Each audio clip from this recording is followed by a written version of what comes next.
کہ میں ہمیشہ احترام کا دامن نہیں چھوڑتا، لیکن اگر میری کوئی بات آپ کو سخت لگے تو اس کا جواب دلیل سے دیجیے گا۔ میں بیٹھا ہوں، اگر ضرورت ہوئی، ویسے ضرورت میں محسوس نہیں کرتا لیکن میں رسپونڈ کر دوں گا۔ درخواست ہوگی، میری بات پاکستان کے مفاد میں کرنا چاہتا ہوں، میں صرف بطور پاکستان تحریک انصاف کے ایم این اے کے طور پہ نہیں، اس معزز ایوان کے ایک ممبر اور 25 کروڑ عوام کے ایک نمائندے کے طور پہ ایک بات کرنا چاہتا ہوں۔ اللہم صلی وسلم مبارک علی سیدنا محمد وعلی آل محمد۔ کہتا ہوں وہی بات، سمجھتا ہوں جسے حق، میں زہر حلاحل کو کبھی کہہ نہ سکا قند، اپنے بھی خفا مجھ سے ہیں بیگانی بھی نہ خوش، کہتا ہوں وہی بات، سمجھتا ہوں جسے حق۔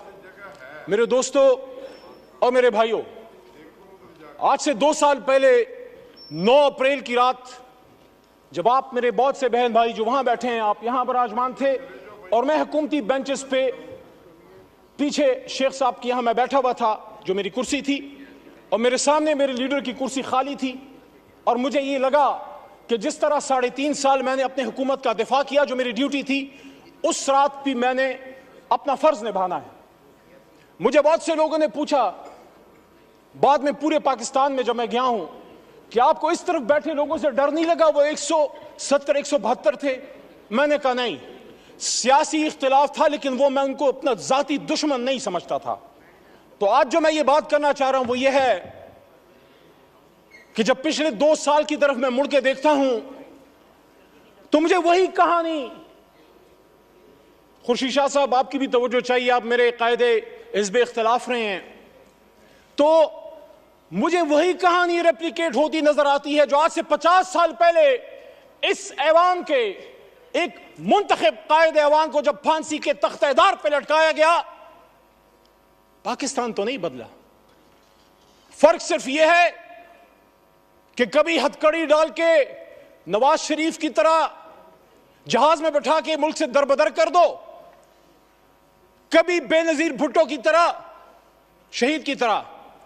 باپ پھانسی پہ چڑھ چکا ہے، بیٹی کو پاکستان میں رہنے کی اجازت نہیں، ماں سمیت اس کو ملک سے دربدر کر دیا گیا، جو وہ پتہ نہیں 17 18 یا 20 سال کی ہوگی، مجھے نہیں پتا، but she was young and unmarried at that time. واپس آتی ہے، پھر دربدر کی جاتی ہے، and she was forced to go to exile once again, and her life ended in Liaquat Bagh where she was martyred on 27 December 2007۔ وہی لیاقت باغ جو ایک اور لیڈر ہمارا قائد اعظم کا دایاں ہاتھ کھا چکا ہے۔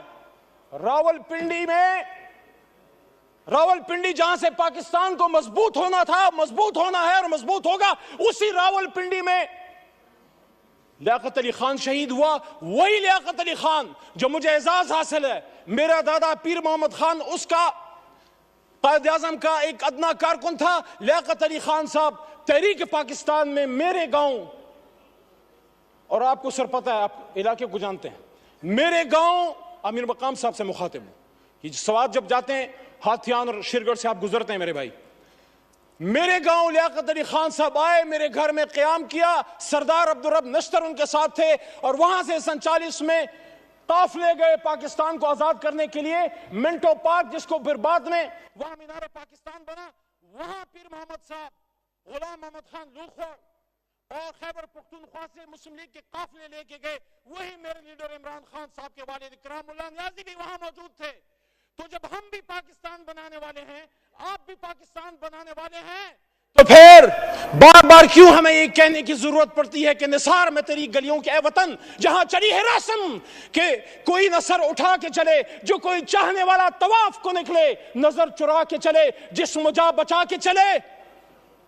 میرے بھائی تار اور چھوٹا بھائی بیٹھا ہے، میں احترام کرتا ہوں آپ کی جماعت کی سیاسی لیڈرشپ کی جدوجہد کا جو اگر انہوں نے کی ہے، لیکن جہاں ہم اس بات کو کنڈیم کرتے ہیں کہ جب ایک طالع آزما پرویز مشرف نے ایک منتخب وزیر اعظم جس سے ہمیں لاکھ اختلاف ہے، کبھی میں مسلم لیگ نون کا نہ ووٹر رہا ہوں، نہ سپورٹر رہا ہوں، نہ کارکن رہا ہوں، لیکن ہتھکڑی ڈال کے جب ملک بدر کیا گیا تو پھر آپ سے بھی ایکسپیکٹیشن ہے کہ آپ کا بھی لاکھ اختلاف ہوگا۔ لیکن جب آپ یہاں تشریف فرما تھے، یہی شہباز شریف صاحب قائد حزب اختلاف کی کرسی پہ ہوتے تھے، سامنے اسد بھائی جو میری شمولیت میرے ان کے ہاتھ میں ہوئی، ہم نے تحریک انصاف میں جب شمولیت کی، میں جب باقاعدہ شامل ہوا، اسد قیصر صاحب 2011 میں آئے، ہمیں شامل کیا، اسی کرسی پہ بیٹھے ہوتے تھے۔ 1996 میں میرے خاندان نے، جب چراغ نشان تھا عمران خان کا، بلا نہیں تھا، تب میرے خاندان نے ووٹ کیا ہے۔ لیکن وہاں اس کرسی پہ جو آدمی بیٹھا ہوتا تھا، عمران خان، وہ چاہے آپ اس کو پسند نہ کریں، آپ کو پسند نہ آئے، لیکن قائد ایوان تو تھا، اس کو اسی پاکستان میں وزیر آباد میں گولیاں مارے گی، 4 گولیاں کھا کے وہ بیٹھا ہے اڈیالہ جیل میں۔ کیا اڈیالہ گونٹانامو بے ہے جناب سپیکر صاحب، ڈپٹی سپیکر صاحب؟ وہاں پاکستان کا آئین نافذ العمل نہیں۔ آج بھی ہم اپنے لیڈر سے نہیں مل سکتے۔ کل پابندی دوبارہ لگی ہے۔ میں بطور اس ایوان کے ایک منتخب ممبر کے، جب میں جیل میں تھا، میں ایکسپیکٹ کرتا تھا کہ یہ ایوان عمران خان کے لیے نہیں، اپنے ایک سابق قائد ایوان کے لیے کھڑا ہوگا، یہاں سے مذمتی قراردادیں پاس ہوں گی، اور یہاں ووٹ کو عزت دو کہ ہمارے ساتھی یا بینظیر بھٹو اور بھٹو صاحب کی، ان کی المناک جو حادثات ہوئے ہیں، ان کے دائی، ان کے امین کھڑے ہوں گے اور وہ کنڈیم کریں گے اور وہ ڈیمانڈ کریں گے کہ پاکستان کے ایک سابق وزیر اعظم پہ جانی حملہ کس نے کیا، یہ کس کا سیکیورٹی فیلئر ہے۔ وہ کیمرے جو جج صاحبان کے بیڈ رومز میں لگ سکتے ہیں، ان کیمروں سے وہ دہشت گرد کیسے چھوٹ گئے؟ تصویر کو لگا کے پاکستان کے لوگوں کے اوپر بوٹوں سے ان کو روندا جاتا ہے۔ کسی کو شک ہے تو کل جائے فروری کو ایک لمبی جدائی، لمبی قید کے بعد پہلی بار اپنے لیڈر عمران خان صاحب سے ملا۔ ان سے میں نے جب بات کی، انہوں نے فتح مکہ ماڈل کی بات کی میرے سامنے جیل میں، گولیاں کھا کے، اور یہ عامر ڈوگر صاحب، چیف وپ صاحب اس بات کے گواہ ہیں، اور ہمارے ساتھ سردار لطیف کھوسا صاحب بھی موجود تھے، وہ بھی اس بات کے گواہ ہیں کہ انہوں نے کہا کہ جس طرح حضور صلی اللہ علیہ وآلہ وسلم کی فرمودات پہ غیر مسلموں نے عمل کیا، پھر انہوں نے ایگزامپل دی نیلسن منڈیلا کی ٹروتھ اینڈ ریکنسیلیشن کمیشن کی، کہ انہوں نے سچ بول کے پاکستان کو ٹھیک کر، اپنے ملک کو ٹھیک کر دیا۔ انہوں نے کہا میں ذاتی انتقام پہ بلیو نہیں کرتا، ذاتی انتقام نہیں لوں گا، ہاں جس نے کوئی ظلم کیا ہے عدالت جانے اور قانون، لیکن سیاسی انتقام نہیں۔ لیکن سچ بولیں گے تو ٹروتھ اینڈ ریکنسیلیشن کمیشن بنے گا۔ یہ جو اس طرف سے وزیر اعظم کے مشیر، حالانکہ ان کو ہم وزیر اعظم ہمارا اصولی موقف ہے نہیں مانتے، لیکن ایک ان کی طرف سے دعوت آئی ہے، رانا ثناء اللہ صاحب کی طرف سے مذاکرات کی، آصف زرداری صاحب کی طرف سے بھی دعوت آئی مذاکرات کی۔ میں آج تحریک انصاف کی طرف سے یہ بات یہاں رکھنا چاہتا ہوں کہ کب عمران خان صاحب نے مذاکرات سے انکار کیا؟ 5 اگست کو جب گرفتار ہو رہے تھے، جب ان کو اٹھایا جا رہا تھا، تو میرے جناب ڈپٹی سپیکر صاحب، انہوں نے اس دن بھی کہا کہ ہم سب سے بات کرنے کے لیے تیار ہیں، لیکن بات کی نکات کیا ہوں گے؟ کیا ہم سچ پہ آئیں گے؟ کیا ہم سچ بولیں گے؟ کیا ہم سچ بولیں گے؟ ٹروتھ اینڈ ریکنسیلیشن کمیشن کے لیے سچائی جو ہے وہ پہلی شرط ہے۔ آصفہ بی بی کو میں ویلکم کرتا ہوں، ایوان میں شہید بینظیر بھٹو صاحبہ کی صاحبزادی ہیں۔ دیکھیے جناب ڈپٹی سپیکر صاحب، اگر ہم سمجھتے ہیں کہ پاکستان کو ٹھیک ہونا ہے تو پھر ہم لوگوں نے فیصلے کرنے، ہمیں کوئی بروکر، کوئی ڈیلر، کوئی شخص ہمیں نہیں چاہیے جو ہم آپس میں بٹھائے۔ جب ہم اپنی لڑائی یہاں سے باہر لے کے جائیں گے، پھر سپریم کورٹ بھی عمل میں آئے گی، اور پھر پنڈی اور اپارا اور بہت سی جگہ اور عمل میں آئیں گی۔ میری آپ سے درخواست ہے، سپیکر کی کرسی انیشیٹو لے۔ ہمارا سب سے پہلا نقطہ جناب عمران خان صاحب اور اسیران کی رہائی ہے۔ پولیٹیکل کیسز ہیں، وہ شخص جو وزیر اعظم تھا، اچانک اس پہ کیسے 150-200 کیسز بن گئے۔ He's a political prisoner. He's a prisoner of conscience. And I'm not defending whatever atrocities have been done to you in the past. اگر ہم اس پہ جائیں گے تو پھر بات حل نہیں ہوگی۔ یہاں اعجاز الحق صاحب بھی موجود ہیں، ان سے احترام کا رشتہ ہے، لیکن جو ہوا ماضی میں وہ ٹھیک تو نہیں تھا۔ اگر ہم یہاں اپنے کربناک اور دردناک ماضی پہ شرمندہ نہیں ہوں گے، سچ نہیں بولیں گے، ملک نہیں جائے گا آگے۔ جس نے ماضی میں غلط کیا ہم تو نہیں تھے، ہم اپنے پرکھوں کی اچھی باتوں کو یاد کرتے ہیں، غلط باتوں کو ڈیفینڈ ہم نہ کریں۔ میرا دادا پیر محمد صاحب 1927 کا مسلم لیگی تھا اس زمانے میں، آج والا نہیں. پاکستان بنانے کی تحریک میں تھا، اس تحریک میں جیل بھی کاٹی. لیکن آج میں سمجھتا ہوں کہ سچ بولنے کا وقت ہے.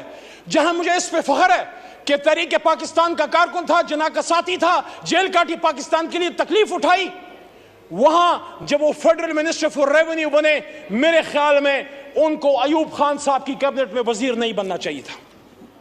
محمد علی صاحب 10 منٹ کا فیصلہ ہوا تھا، 13 منٹ ہو گئے. ضیاء الحق صاحب شورا میں بھی وہ تھے. آج وقت ہے کہ سب سچ بولیں. میں سمجھتا ہوں کہ میرے دادا پیر محمد خان صاحب کو مرحوم ضیاء الحق صاحب کی شورا میں نہیں ہونا چاہیے تھا. ایز اے ڈیموکریٹ احترام کا رشتہ آج بھی اجاز صاحب سے ہے اور کل بھی رہے گا اور انشاءاللہ مرتے دم تک رہے گا. لیکن سچ تو کوئی یہاں بولے. میں جس طرح پشیمانی کا اظہار کر رہا ہوں کہ میرا دادا وہ پاکستان بنانے کی تحریک کا سپاہی تھا، ریولوشنری تھا، لیکن ایک غلطی ان سے ہوئی.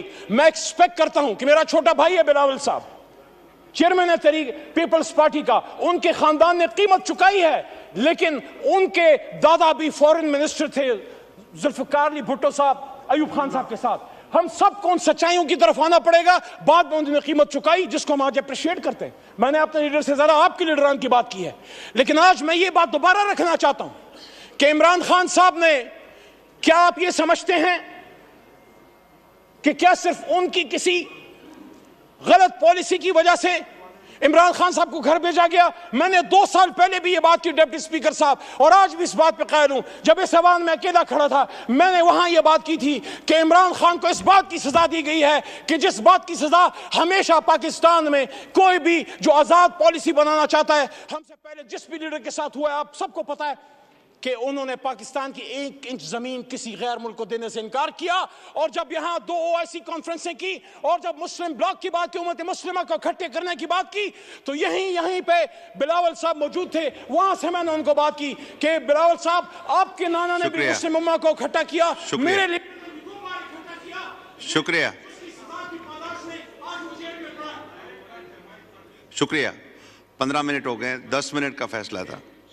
مائک کھولے محمد علی صاحب، وائنڈ اپ کریں. تو اس جرم کی پاداش میں آج عمران خان صاحب جیل میں پڑے ہوئے ہیں. یہ داغ اجالا، یہ شب گزیدہ سحر، یہ وہ سحر تو نہیں جس کا انتظار تھا، یہ وہ سحر تو نہیں. قائد اعظم نے اس لیے قربانی دی تھی کہ آج ہمارے فیصلے کوئی اور کریں گے. اور وہ کون ہیں؟ جب اپنے لمٹ میں رہیں گے ہمارے سر کا تاج ہیں. ہمیں جتنا دکھ عمران خان صاحب کے بدن پہ گولیاں لگنے کا یا بے نظیر صاحبہ کے شہید ہونے کا ہے، اتنا ہی دکھ ہمیں جنرل سرفراز کی شہادت کا ہے، اور اتنا ہی دکھ ہمیں ثانیہ باول جیل میں اڈیالہ میں ممتاز قادری صاحب کے سیل میں پڑا ہوتا تھا. میں سوچتا تھا کہ کیا جرم کر کے آئے ہو. جب اڈیالہ سے جیلم لے کے گئے، یہ میرے جیب سے یہ قلم لے لیا گیا، یہ تسبیح لے لی گئی. انہی جوتوں میں آج آیا ہوں جو جوتے میرے جیل میں اتار دیے گئے. یہ وکیل کا کوٹ میرے بدن سے اتار دیا گیا. کیا میں مجرم تھا؟ میں اپنے الحمدللہ اس کالے کوٹ پہ فخر کرتا ہوں جو پاکستان بنانے والے کا کوٹ ہے.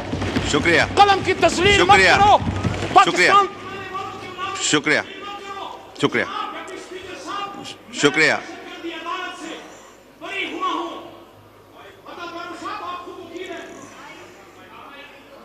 وائنڈ اپ کریں. محمد علی صاحب جی وائنڈ اپ کریں پلیز. میں دہشت گردی عدالت مردان سے بری ہوا. جب میں عدالت میں پیش ہوا، پہلے تو 3 MPO تھا، لیکن میرے پہ دہشت گردی کا دفعہ، آرمی ایکٹ جس کی سزا موت ہے. کیا میں دہشت گرد ہوں؟ کیا علی محمد دہشت گرد ہے؟ مردان نے تو پاکستان بنایا ہے. مردان کے بیٹے کو دہشت گرد بنا کے پیش کیا. میں ان جج صاحبان عدالت کو سلام پیش کرتا ہوں جو کسی پریشر میں نہیں آئے. اور ہائی کورٹ پشاور کے حکم پہ میں پھر ریلیز ہوا. تو میں DGI SPR صاحب سے پوچھنا چاہتا ہوں، یہی ہوتا رہے گا؟ کسی چور دروازے سے آنے کی ضرورت نہیں ہے. پنڈی ضرور جائیں، سری پائے کھانے جائیں،